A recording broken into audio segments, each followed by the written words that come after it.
ഈ വീഡിയോയിൽ കാണുന്ന കാറൊന്നും നിങ്ങൾ ശ്രദ്ധിക്കുക. ഒരു വളവിലിട്ടിട്ട് ഹൈവേയുടെ വളവിലിട്ടിട്ട് കാർ തിരിച്ചുകൊണ്ടിരിക്കുകയാണ് അതിലെ ഡ്രൈവർ. ആണായാലും പെണ്ണായാലും. ഇപ്പം നോക്കൂ, എത്ര വലിയ അപകടമാണ് ആ ടെമ്പോ ട്രാവലർ ഓടിച്ച വ്യക്തിയുടെ മനസാന്നിധ്യം കൊണ്ട് ഒഴിവായതെന്ന് നിങ്ങൾ കണ്ടില്ലേ. ചവിട്ടി നിർത്താൻ അയാൾ ശ്രമിച്ചു, വെട്ടിച്ച് മാറ്റാനും അതേസമയം ശ്രമിച്ചു. തെന്നിക്കിടക്കുന്ന നനഞ്ഞു കിടക്കുന്ന റോഡിൽ ഈ രീതിയിലേ ആ വലിയ വാഹനം നിൽക്കുള്ളൂ. ഇതിൽ വീഡിയോ ന്യൂസിലൊക്കെ വന്നപ്പോൾ അവരുടെ പേജിലൊക്കെ കണ്ടു അമിത വേഗത്തിൽ വന്ന ട്രാവലർ ടെമ്പോ എന്നൊക്കെ.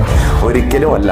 ഞാൻ പറയുന്നു, അയാൾ അമിത വേഗത്തിലല്ല വന്നിട്ടുള്ളത്. ഹൈവേയിൽ അയാൾക്ക് പെർമിറ്റുള്ള രീതിയിലേ അയാൾ ആ ലോഡ് വാഹനം ഓടിച്ച് വന്നിട്ടുള്ളൂ എന്ന് എനിക്ക് തോന്നുന്നു പേഴ്സണലി. എന്തിരുന്നാലും ശരി, ആ കാർ ഓടിച്ച ആൾ ആരായാലും വിളിച്ചിറക്കി കാരണക്കുറ്റി അടിച്ച് പൊട്ടിക്കണം എന്നാണ് ഞാൻ പറയുക. പിന്നെ അവർക്ക് ലൈസൻസ് ഉണ്ടെങ്കിൽ അത് കൊടുത്ത വ്യക്തിനെയും പിരിച്ചുവിടണം. ഇത്രയും വൃത്തികെട്ട രീതിയിൽ വളവിൽ വെച്ച് ഇങ്ങനെ ഒരു ചെറ്റത്തരം കാണിച്ചിട്ടുണ്ടെങ്കിൽ എങ്ങനെയാണ് ഇയാളൊക്കെ വിശ്വസിച്ച് റോഡിലേക്ക് ഇറക്കി വിടുക? ലൈസൻസും കൊടുത്തിട്ട് ട്രാവലർ ഓടിച്ചവൻ പൊടി ഡ്രൈവറാണ്.